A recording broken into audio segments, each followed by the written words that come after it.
오행리 작가 단편소설 제목 황금만능과 큐피드입니다. 1분 작품 감상 포인트입니다. 오행리는 20세기 초 미국 뉴욕의 소소한 일상과 예상치 못한 반전을 결합하여 독자들에게 깊은 여운을 남기는 단편소설의 거장입니다.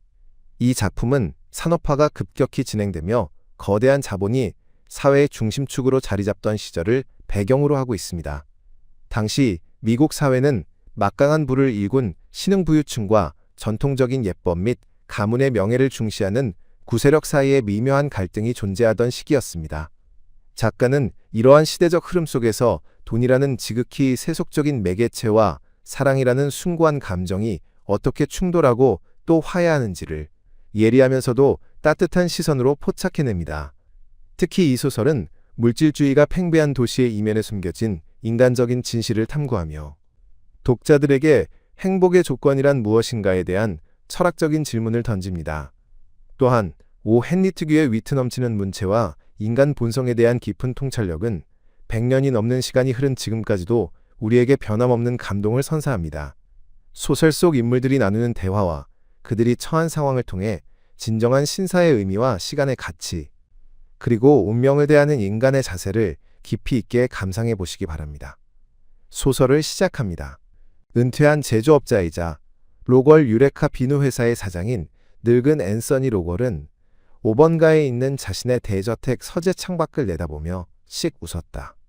우측에 사는 이웃인 귀족적인 클럽맨, 집안 스카일라이트 서퍽 존스는 여느 때처럼 비누 궁전의 이탈리아 르네상스풍 조각 정면을 향해 경멸하듯 코웃음을 치며 대기 중인 자신의 자동차로 걸어 나왔다. 아무짝에도 쓸모없는 거만한 늙은 조각상 같으니 전직 비누왕이 투덜거렸다. 조심하지 않으면 에덴 밀라빈형 박물관에서 저 얼어붙은 네셀로데 아이스크림 같은 영감을 주워갈 걸. 내년 여름엔 이 집을 빨강, 하양, 파랑으로 칠해버려야겠어. 저 양반의 콧대가 얼마나 더 하늘을 찌르나 보게. 그리고 종을 울려 하인을 부르는 것을 절대 좋아하지 않았던 앤서니 로걸은 서재문으로 다가가 마이크 하고 소리쳤다. 과거 캔자스 대초원의 하늘을 갈라놓던 바로 그 목소리였다. 달려온 하인에게 앤서니가 말했다. 아들에게 외출하기 전에 이리로 좀 오라고 전해라. 젊은 로걸이 서재로 들어서자 노인은 신문을 한쪽에 내려놓았다. 크고 매끄러운 붉은 얼굴에는 자상하면서도 엄숙한 표정을 띤 채 한 손으로는 덥수룩한 백발을 헝클어뜨리고 다른 한 손으로는 주머니 속의 열쇠를 달그락거렸다. 리처드. 앤서니 로걸이 입을 열었다. 넌 네가 쓰는 비누에 얼마를 내고 있니? 대학을 졸업하고 집에 온 지 6개월밖에 안 된 리처드는 조금 깜짝 놀랐다. 그는 첫 파티에 참석한 소녀만큼이나 종잡을 수 없는 자신의 아버지를 아직 완전히 파악하지 못한 상태였다. 한 타스에 $6 정도 되는 것 같습니다. 아버지, 그럼 옷값은? 보통 $60 정도 하는 것 같습니다. 넌 신사야. 앤서니가 단호하게 말했다. 비누 한 타스에 $24를 쓰고 옷값으로 $100 넘게 쓰는 젊은 녀석들 이야기도 들은 적이 있다. 너도 그 녀석들 못지않게 낭비할 돈이 넘쳐나지만 단정하고 적당한 수준을 유지하는구나.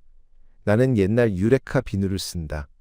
감상적인 이유 때문만은 아니고 실제로 그게 세상에서 가장 순수한 비누거든. 비누 한 조각에 10센트 이상을 지불한다면 그건 그저 나쁜 향료와 상표 껍데기를 사는 거나 다름없어. 하지만 네 세대와 지위, 상황에 비추어 볼 때 젊은이가 50센트를 쓰는 건 아주 잘하고 있는 거다. 방금 말했듯 넌 신사야. 사람들은 진정한 신사가 되려면 세대가 걸린다고들 하지. 다 틀린 소리야. 돈만 있으면 비누의 기름기처럼 매끄럽게 신사가 될 수 있지. 돈이 널 신사로 만들어준 거란다. 맙소사. 심지어 나조차도 거의 신사로 만들어줬지. 내가 양옆에 끼어들어 집을 샀다고 밤잠을 설치는 저 양옆에 늙은 뉴욕 토박이 신사들만큼이나 나도 버릇없고 까다롭고 무례해졌으니 말이야. 돈으로도 이룰 수 없는 일들이 있습니다. 젊은 로걸이 다소 우울한 목소리로 말했다. 그런 소리 마라. 늙은 앤서니가 충격을 받은 듯 말했다. 나는 항상 돈에 내 돈을 건단다. 백과사전을 Y 항목까지 뒤지며 돈으로 살 수 없는 것을 찾아보았는데 아마 다음 주에는 불호까지 마저 찾아봐야 할 것 같구나. 나는 어떤 분야에서든 돈의 편이란다. 돈으로 살 수 없는 게 있다면 하나라도 말해보렴. 한 가지 예를 들자면 리처드가 약간 화가 나서 대답했다. 돈으로는 상류사회의 폐쇄적인 사교계에 들어갈 수 없습니다. 오호, 그렇단 말이냐? 만악의 근원인 돈의 열렬한 옹호자가 천둥처럼 소리쳤다. 초대 에스터가 미국으로 넘어올 3등 객실 뱃삭이 없었더라면 네가 말하는 그 폐쇄적인 사교계가 지금쯤 어디에 있을지 한번 말해보거라. 리처드는 한숨을 쉬었다. 내가 하려던 말이 바로 그거야. 노인이 한결 부드러운 목소리로 말했다. 그래서 너를 여기로 오라고 한 거란다. 너한테 무슨 문제가 생긴 게 틀림없어. 지난 2주 동안 계속 지켜봤단다. 툭 터놓고 말해보렴.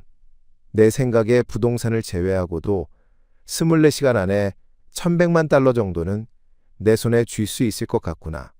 만약 간이 안 좋아서 그런 거라면 항구의 연료를 꽉 채운 램블러호가 대기 중이니 이틀 안에 바하마를 향해 출항할 수 있단다. 나쁜 추측은 아니네요. 아버지, 정곡에서 크게 벗어나지 않으셨어요. 앤서니가 날카롭게 물었다. 그 아가씨 이름이 뭐냐? 리처드는 서재 바닥을 서성거리기 시작했다. 이 투박하고 늙은 아버지에게는 아들의 비밀을 끌어낼 만한 전우애와 동정심이 충분히 있었다. 왜 그 아가씨에게 물어보지 않는 거냐? 늙은 앤서니가 다그쳤다. 너한테 덥석 안길 거다. 너에겐 돈도 있고 외모도 멀쩡한 데다 성실한 청년이지 않니? 내 손은 깨끗해.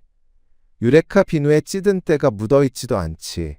네가 대학에 다녀오긴 했지만 아가씨가 그 정도는 눈 감아줄 거다. 기회가 없었습니다. 리처드가 말했다. 기회를 만들어라. 앤서니가 말했다. 공원으로 산책을 데려가거나 마차를 타든가 아니면 예배가 끝나고 집까지 같이 걸어가렴. 기회라니. 쳇. 아버지는 사교계의 쳇바퀴를 모르십니다. 그녀는 그 쳇바퀴를 굴리는 흐름의 일부예요. 그녀의 시간은 매 시간 매 분마다 며칠 전부터 미리 짜여 있습니다.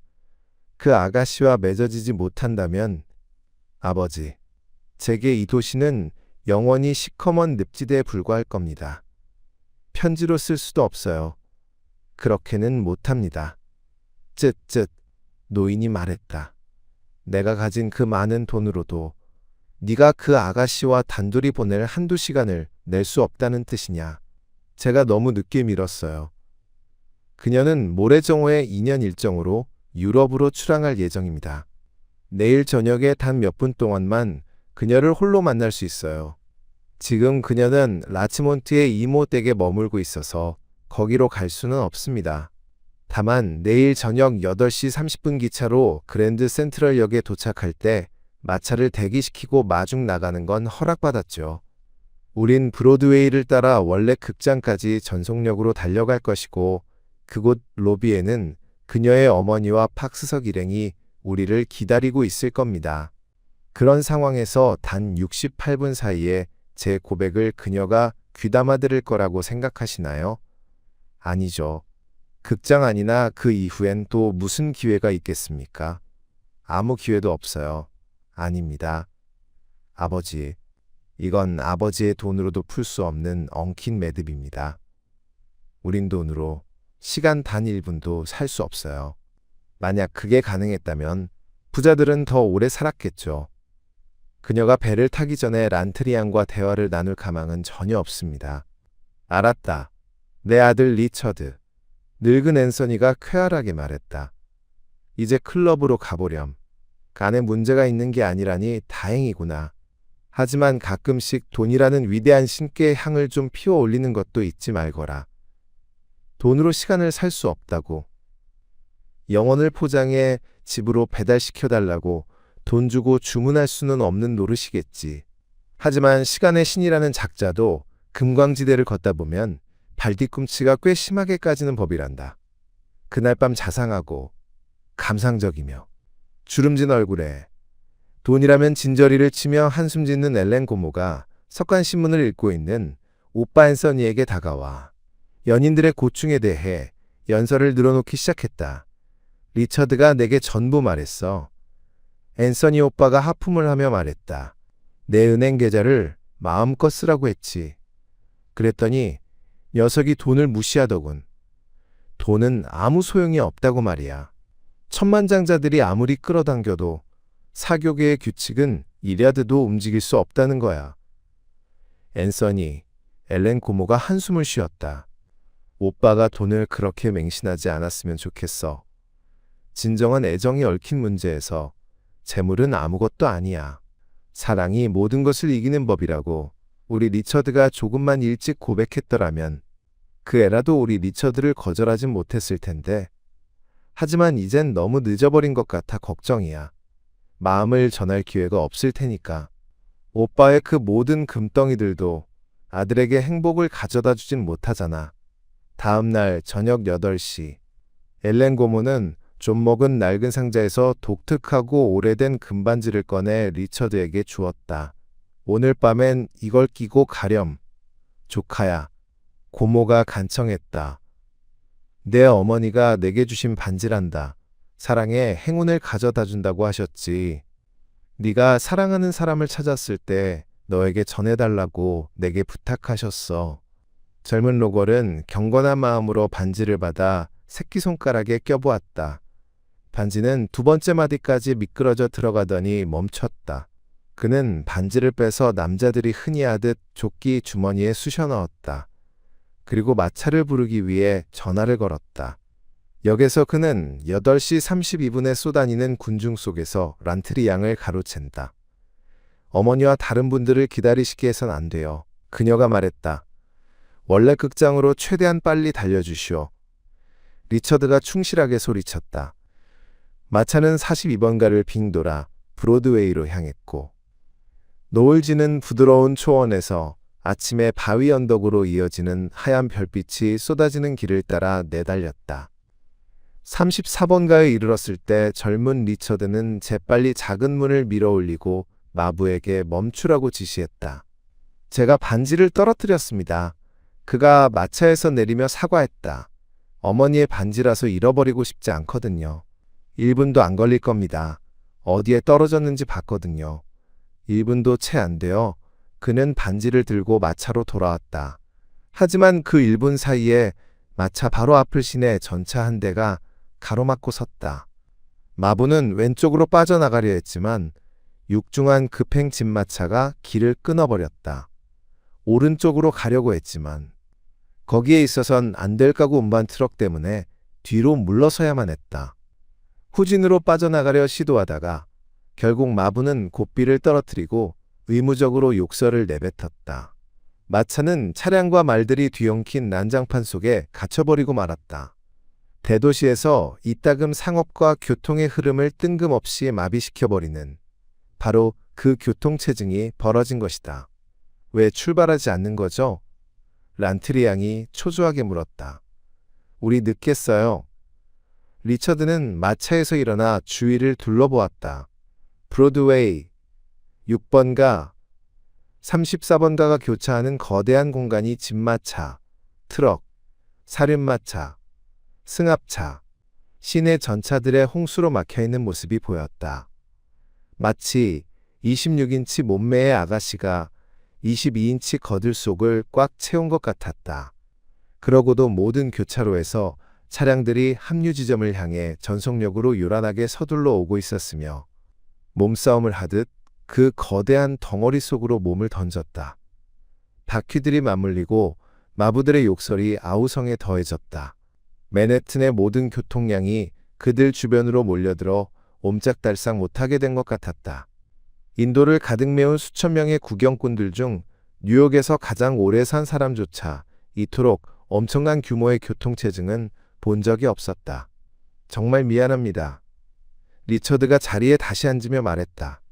하지만 우리가 오도 가도 못하게 갇혀버린 것 같군요. 이 뒤죽박죽인 상태가 1시간 안에는 풀리지 않을 겁니다. 제 잘못입니다. 제가 반지만 떨어뜨리지 않았어도 우리는 그 반지 좀 보여주세요. 란트리 양이 말했다. 이왕 어쩔 수 없게 된 거 전 상관없어요. 어차피 연극 같은 건 시시하다고 생각했으니까요. 그날 밤 11시 누군가 앤서니 로걸의 방문을 가볍게 두드렸다. 들어오시오. 해적모험 소설을 읽으며 붉은 실내복을 입고 있던 앤서니가 소리쳤다.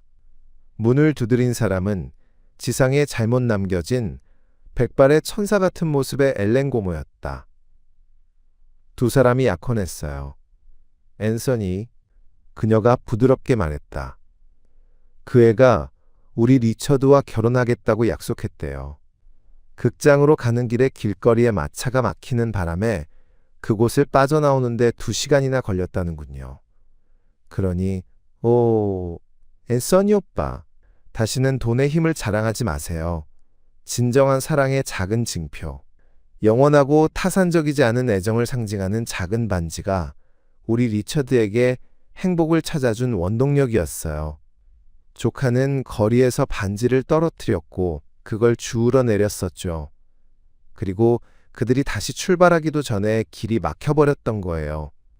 마차가 갇혀있는 동안 조카는 사랑을 고백했고 그녀의 마음을 얻었답니다. 진실한 사랑에 비하면 돈은 쓰레기에 불과해요. 앤서니, 알았어. 늙은 앤서니가 말했다. 아들이 원하는 걸 얻었다니 기쁘군.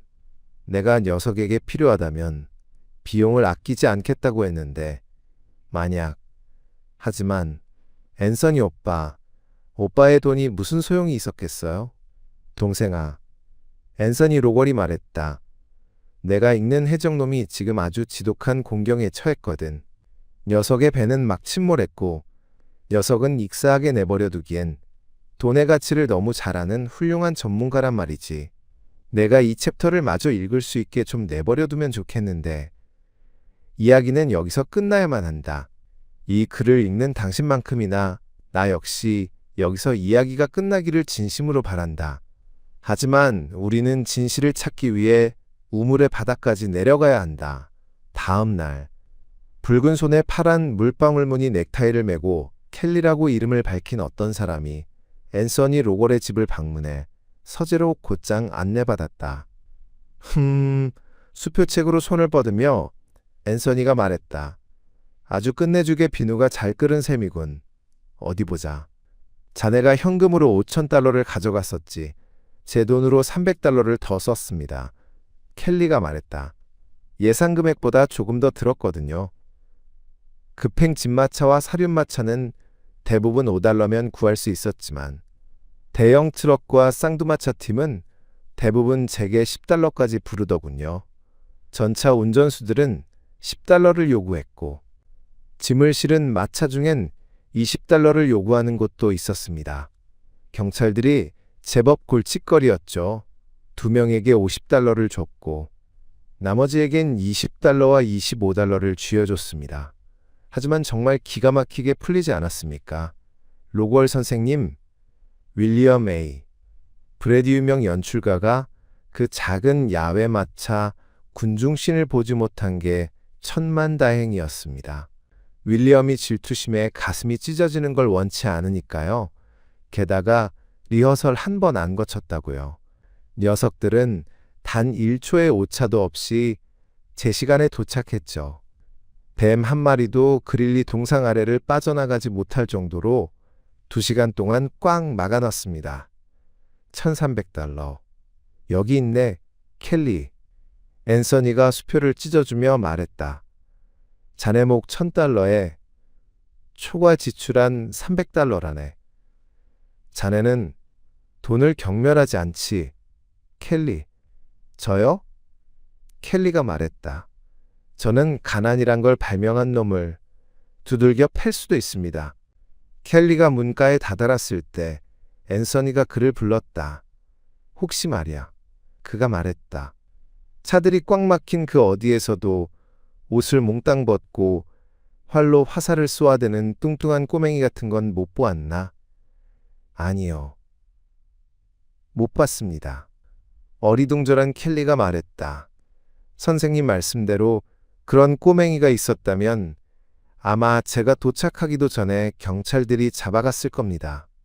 그 꼬맹이 녀석이 그 자리에 올 리가 없지. 앤서니가 킬킬거리며 웃었다. 잘 가시게. 켈리. 심층 해설입니다.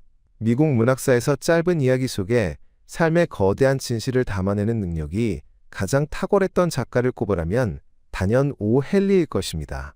그의 작품들은 대개 평범한 사람들의 일상을 다루면서도 마지막 순간에 독자의 허를 찌르는 반전을 선사하며 인감이 넘치는 위로를 건네곤 합니다. 그 중에서도 이번에 살펴본 이야기는 돈의 힘을 맹신하는 한 노인과 그에 맞서 순수한 사랑과 운명을 믿는 주변 인물들의 대립을 통해 물질 문명 사회의 본질을 꿰뚫어 봅니다.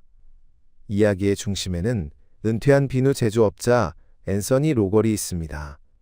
그는 밑바닥에서 시작해 유레카 비누라는 거대 기업을 일구어낸 자수성가형 인물로 자신이 이룬 부에 대해 엄청난 자부심을 느끼고 있습니다. 그는 세상의 모든 문제는 돈으로 해결할 수 있다고 굳게 믿으며 심지어 인간의 품격이나 시간조차도 자본의 논리로 환산할 수 있다고 주장합니다. 이야기는 앤서니 로걸이 자신의 대저택 서재에서 이웃의 귀족적인 신사를 바라보며 투덜거리는 장면으로 시작됩니다. 그는 가문의 전통과 형식적인 예절만을 내세우며 자신을 경멸하는 이웃을 보며 진정한 신사가 되는데 3대가 걸린다는 세상의 통념을 비웃습니다. 그에게 신사란 돈으로 충분히 만들어질 수 있는 존재이며 실제로 그 자신도 돈 덕분에 그 거만한 이웃들만큼이나 까다롭고 무례해질 권리를 얻었다고 생각합니다. 이런 앤서니의 모습은 당시 급격한 경제 성장을 이루던 미국 사회의 단면을 상징적으로 보여줍니다. 그는 철저한 실용주의자이자 결과 중심적인 사고를 가진 인물로 묘사됩니다. 그러던 어느 날, 앤서니는 아들 리처드가 고민에 빠져 있다는 사실을 알게 됩니다.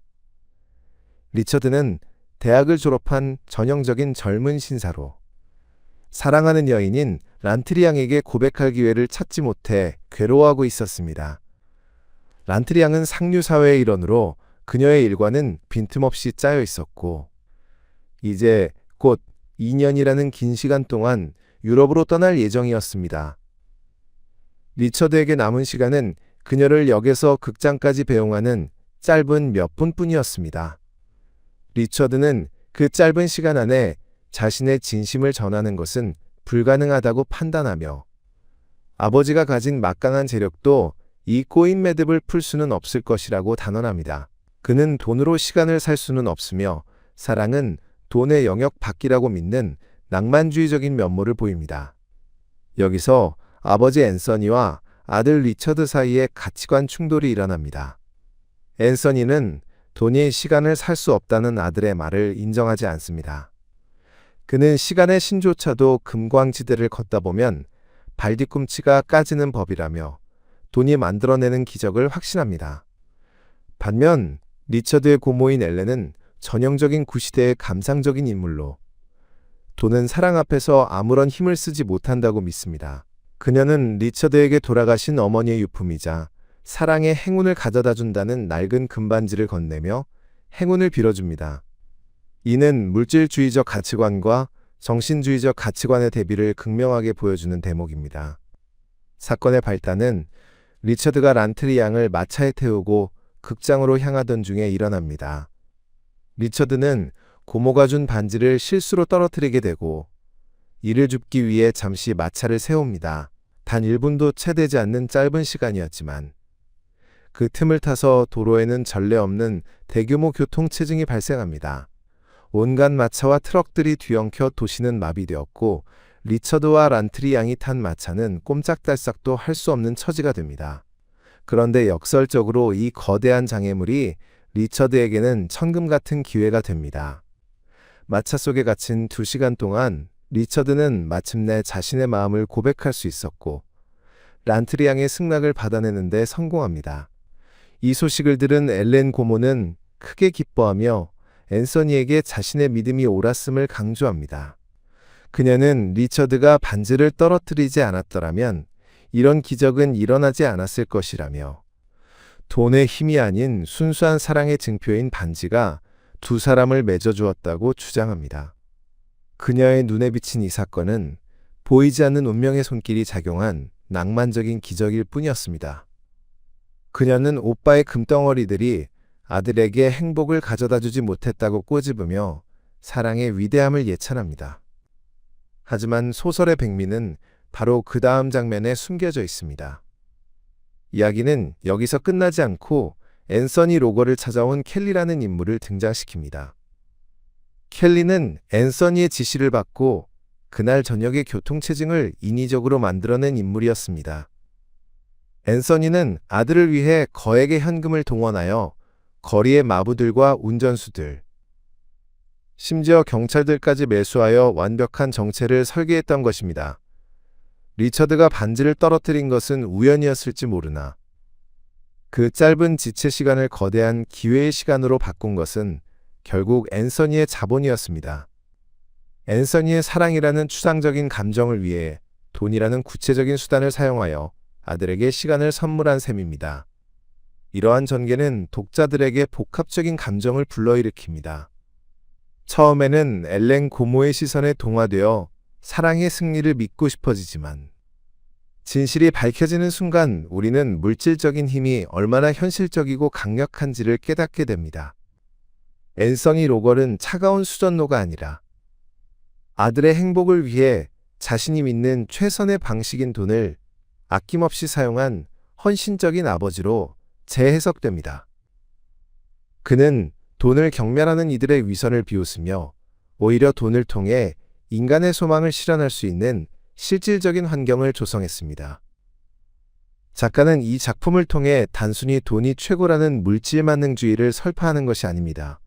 오히려 돈과 사랑, 우연과 필연이 어떻게 얽혀 삶의 드라마를 완성하는지를 보여주고자 합니다. 만약 리처드가 반지를 떨어뜨리는 우연이 없었다면 켈리가 준비한 교통체증은 아무런 의미가 없었을 것입니다. 반대로 리처드가 반지를 떨어뜨렸다고 해도 앤서니가 길을 막아두지 않았더라면 그저 1분의 지체로 끝나버렸을 것입니다. 결국 두 사람의 약혼은 엘렌 고모가 믿는 운명적인 매개체와 앤서니가 동원한 압도적인 자본의 힘이 결합하여 만들어낸 합작품인 셈입니다. 이 소설에서 앤서니 로걸이 마지막에 켈리에게 묻는 질문은 매우 상징적입니다. 그는 교통체증의 현장에서 활과 화살을 든 뚱뚱한 꼬마를 보지 못했느냐고 묻습니다. 여기서 꼬마는 사랑의 신인 큐피드를 의미합니다. 켈리는 그런 이상한 아이가 있었다면 진작 경찰에 잡혀갔을 것이라고 답하며 앤서니와 함께 웃음을 터뜨립니다. 이 대화는 전통적인 사랑의 수호신인 큐피드의 자리를 이제는 자본이라는 새로운 힘이 대신하고 있음을 시사하는 동시에 그럼에도 불구하고 그 자본의 목적이 결국은 인간적인 사랑을 향하고 있다는 점을 위트 있게 표현하고 있습니다. 작품 전체를 관통하는 정서는 비판보다는 긍정에 가깝습니다. 오 헨리는 돈이라는 도구를 부끄러워하지 않는 앤서니의 당당함을 통해 현실을 외면하는 허황된 낭만주의보다는 구체적인 해결책을 제시하는 실천적 의지를 높게 평가하는 듯 보입니다. 앤서니는 비누를 만드는 사람답게 세상의 때를 씻어내듯 명확하고 투명한 논리로 삶을 대합니다. 그에게 돈은 과시의 수단이 아니라 불가능을 가능케 하는 창의적인 힘이었습니다. 그는 아들이 말한 대로 돈으로 시간을 직접 살 수는 없었지만 시간이 흐르는 속도를 늦추거나 멈추게 함으로써 아들이 진심을 전할 수 있는 공간을 마련해 주었습니다.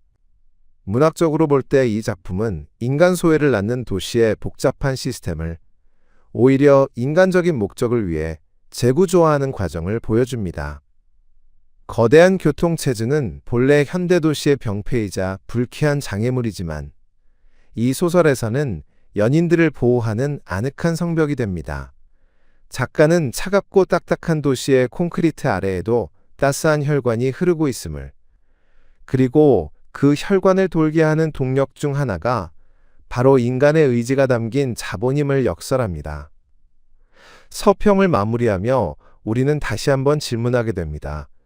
과연 우리 시대의 사랑에 필요한 것은 엘렌 고모의 낡은 반지일까요? 아니면 앤서니 로걸의 두툼한 수표책일까요?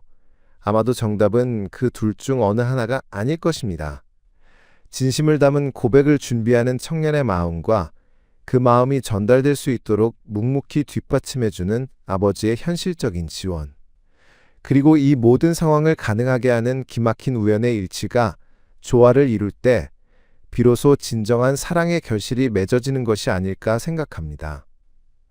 오 헨리는 이 짧은 이야기를 통해 우리에게 세상은 생각보다 복잡하지만 동시에 우리가 상상하는 것보다 훨씬 더 따뜻하고 흥미로운 곳임을 일깨워줍니다. 돈에 대한 막연한 거부감이나 사랑에 대한 근거 없는 환상에서 벗어나 현실을 직시하면서도 그 안에서 유머와 감동을 찾아내는 것. 그것이 바로 이 작품이 오늘날 우리에게 전하는 진정한 가르침일 것입니다. 2000년대의 치열한 삶을 살아가는 우리에게도 앤서니 로걸과 같은 든든한 조력자와 엘렌 고모 같은 다정한 위로, 그리고 무엇보다 리처드와 같은 순수한 열정이 함께하기를 소망해 봅니다. 작가의 탁월한 구성력은 마지막 문장까지 긴장감을 늦추지 않게 합니다. 앤서니가 혼자 킬킬거리며 웃는 모습은 단순히 자신의 계획이 성공했음에 기뻐하는 것이 아니라 돈이라는 존재를 오해하는 세상 사람들에 대한 유쾌한 승리 선언처럼 들리기도 합니다. 그는 돈을 신처럼 숭배하지 않았습니다. 오히려 돈을 부리는 주인이 되어 삶을 더 풍요롭고 가치 있게 만드는 법을 알았던 것입니다. 비누 거품처럼 사라질 수도 있는 돈을 영원히 기억될 사랑의 추억으로 바꾼 그의 지혜는 물질이 정신을 압도하는 시대에 우리가 가져야 할 태도가 무엇인지 다시금 되새기게 합니다. 결국 이 소설은 우리에게 따뜻한 미소를 짓게 만들며 동시에 묵직한 생각거리를 던져줍니다.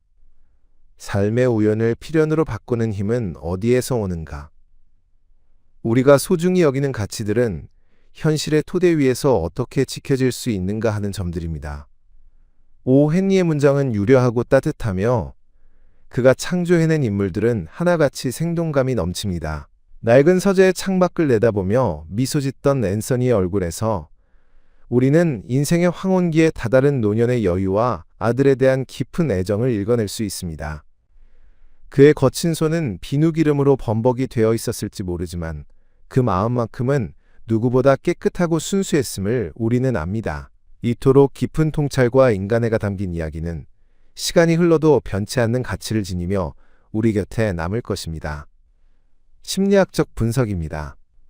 오 헨리의 단편소설 황금 만능과 큐피드는 표면적으로는 돈의 위력과 사랑의 승리라는 대립하는 가치관의 충돌을 다루고 있는 듯 보이지만 그 내면을 심리학적으로 들여다보면 인간의 보상기제와 자아 정체성 그리고 세대 간의 가치관 투쟁이 정교하게 얽혀있는 복합적인 심리서사입니다. 은퇴한 제조업자 앤서니 로걸이라는 인물을 통해 우리는 전형적인 자수성가형 인물이 가지는 자기 과시적 보상 심리와 열등감을 동시에 발견하게 됩니다. 그는 5번가의 대저택에 거주하며 귀족적인 이웃인 반 스카일라이트 서폭 존스의 경멸 어린 시선에 분노하지만 이는 단순한 이웃 간의 갈등이라기보다 자신의 근본인 비누 제조업자라는 정체성에 대한 사회적 낙인을 돈이라는 압도적인 수단으로 지워버리려는 방어기제의 발현으로 해석할 수 있습니다. 앤서니가 자신의 집을 빨강, 하양, 파랑으로 칠해버리겠다고 위협하는 행위는 기존 주류 사회에 편입되지 못한 구계자가 느끼는 거세된 권력 의지를 공격적 성향으로 표출하는 것이며 이는 심리학적으로 볼 때 자신의 열등한 배경을 물질적 풍요로 압살하려는 보충적 우월성 추구의 전형이라고 할 수 있습니다. 그의 아들 리처드 로걸은 아버지와는 전혀 다른 심리적 지형을 가지고 있습니다. 대학 교육을 받고 신사로서의 예절을 익힌 그는 이미 물질적 풍요가 공기처럼 당연한 환경에서 자라났기에 돈의 가치를 저평가하는 경향을 보입니다. 리처드에게 돈은 자신의 욕망을 실현해주는 전능한 도구가 아니라 오히려 진정한 인간관계와 순수한 감정을 방해하는 장벽으로 인식됩니다. 그가 사랑하는 여인 란트리 양과의 결합을 가로막는 결정적인 요인을 시간이라는 불가항력적 요소로 규정하고 절망하는 모습은 그가 가진 학습된 무기력의 일면을 보여줍니다. 리처드는 사교계의 복잡한 규칙과 정해진 일정이라는 구조적 틀 안에서 개인이 할 수 있는 일은 아무것도 없다고 믿으며 자신의 문제를 해결하기 위해 아버지가 제시하는 자본의 논리를 냉소적으로 거부합니다. 이는 부모의 그림자에서 벗어나 독자적인 자아를 구축하려는 청년기의 심리적 독립 시도이기도 하지만 동시에 현실의 벽 앞에서 쉽게 좌절하는 유약한 자아의 반영이기도 합니다. 앤서니 로걸의 심리적 동기는 단순히 아들을 돕겠다는 부성애에만 국한되지 않습니다. 그에게 리처드의 연애 사건은 자신의 신념, 즉 돈으로 해결할 수 없는 일은 없다는 인생 철학을 증명할 수 있는 일종의 심리적 시험대와 같습니다. 그는 아들의 고충을 듣는 순간 이를 감정적인 공감으로 받아들이기보다 해결해야 할 비즈니스적 과업으로 치환합니다. 이는 앤서니가 평생을 경쟁적인 상업세계에서 살아남으며 구축해온 결과 중심적 사고방식의 발로입니다. 그는 리처드가 말하는 사랑의 숭고함이나 운명의 장난을 믿지 않으며 모든 인간의 행위와 상황은 적절한 자본 투여를 통해 통제 가능한 변수라고 믿습니다. 이러한 확신은 그가 과거에 경험했던 빈곤과 노동의 고통을 극복하는 과정에서 형성된 강력한 통제 환상에 기인합니다. 앤서니에게 돈은 단순한 화폐가 아니라 세상의 무질서를 재편하고 자신만의 질서를 부여하는 신적인 권능의 대리물인 것입니다. 엘렌 고모라는 인물은 이 서사에서 감상주의와 낭만주의를 대변하는 심리적 기둥 역할을 합니다. 그녀는 리처드의 어머니로부터 물려받은 반지를 전달하며 사랑의 행운과 보이지 않는 운명의 힘을 역설합니다. 심리학적으로 엘렌 고모는 앤서니의 냉혹한 자본 논리에 대한 심리적 해독제이자 보완제 역할을 수행합니다. 그녀는 돈이 줄 수 없는 정서적 가치를 맹신하며 인간의 진심이 우주의 기운을 움직여 기적을 만들어낸다고 믿는 마술적 사고를 보여줍니다. 이러한 엘렌의 태도는 앤서니의 실용주의적 태도와 극명한 대비를 이루며 독자로 하여금 사랑이라는 추상적인 가치가 결국 승리할 것이라는 심리적 기대를 하게 만듭니다. 그러나 이야기의 결말에서 드러나는 반전은 이러한 낭만적 기대를 처참하게 부수며 인간의 무의식이 얼마나 쉽게 조작될 수 있는지를 적나라하게 보여줍니다. 교통체증이라는 극적 장치는 이 소설에서 가장 중요한 심리적 전환점입니다. 리처드는 마차에 갇혀 꼼짝 못하게 된 상황을 자신의 실수와 운명의 불운 탓으로 돌리며 죄책감과 초조함을 느낍니다. 그러나 아이러니하게도 그 절망적인 정지 상태에서 그는 비로소 란트리 양에게 진심을 전할 시간을 확보하게 됩니다. 여기서 흥미로운 점은 리처드가 느끼는 행복의 근원이 사실은 아버지의 철저한 계산에 의한 인위적 조작이었다는 사실입니다. 이는 인간이 느끼는 주관적 행복과 운명적 만남이 실제로는 보이지 않는 거대한 힘에 의해 설계된 결과일 수 있다는 실존적 공포와 냉소를 안겨줍니다. 앤서니는 아들에게 돈의 위력을 직접적으로 과시하지 않으면서도 뒤에서 모든 환경을 조성함으로써 자신의 신념을 증명합니다.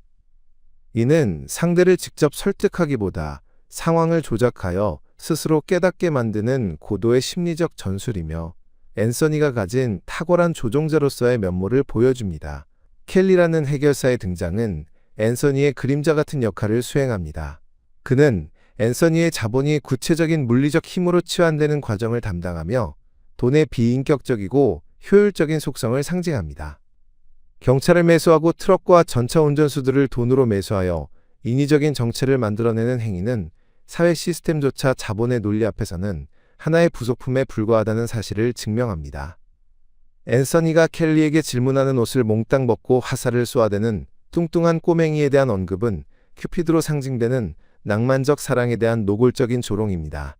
그는 눈에 보이지 않는 사랑의 신보다 눈에 보이는 화폐의 힘이 훨씬 더 신속하고 정확하게 인간의 운명을 결정짓는다는 사실을 확인하며 쾌감을 느낍니다. 이는 앤서니의 자아 이상이 단순히 부자가 되는 것을 넘어 신적인 영역, 즉 시간과 인연을 창조하는 창조주적 지위에 도달하고 싶어하는 무의식적 욕망을 내포하고 있음을 시사합니다. 작품의 마지막에서 엘렌 고모가 여전히 반지의 힘과 사랑의 승리를 믿으며 앤서니를 질타하는 장면은 인간의 인지 부조화와 확증 편향을 잘 보여줍니다. 엘렌은 자신이 믿고 싶은 진실, 즉 사랑이 돈을 이겼다는 결론을 내리기 위해 주변의 정황 증거들을 자의적으로 해석합니다. 반면 앤서니는 진실을 알고 있음에도 불구하고 동생의 순진한 믿음을 굳이 깨트리지 않습니다. 이는 그가 가진 강한 자존감과 더불어 자신의 권력이 은밀하게 작동할 때 가장 강력한 힘을 발휘한다는 사실을 잘 알고 있기 때문입니다.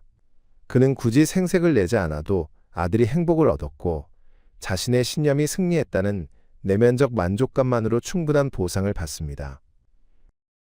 이러한 앤서니의 침묵은 그를 단순한 수전노가 아닌 고도의 심리적 우월감을 즐기는 입체적인 인물로 격상시킵니다.